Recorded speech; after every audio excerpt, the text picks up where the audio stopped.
আজকে আমাদের বাড়িতে এনেছিল একটি রাজহাঁস, যেটা ওয়েট ছিল প্রায় 4 কিলোর মতো। তবে ভিডিওতে কতটা বড় লাগছে আমি জানি না, কিন্তু হাঁসটা অনেকটাই বড় ছিল।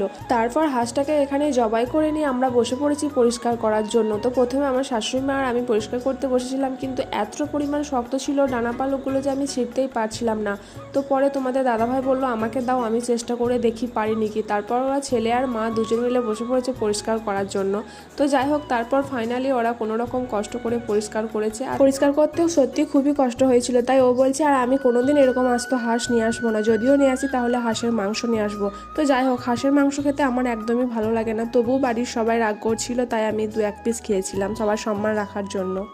তারপর এখানে হলুদ মাখানো হচ্ছে।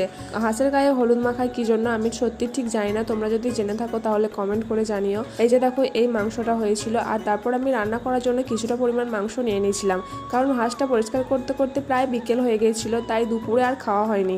এটা আমি রাতের জন্য রান্না করছিলাম। তো যাই হোক, আজকের দিনটা আমরা এভাবেই কাটালাম। সবাই ভালো থেকো, সুস্থ থেকো, আল্লাহ হাফেজ।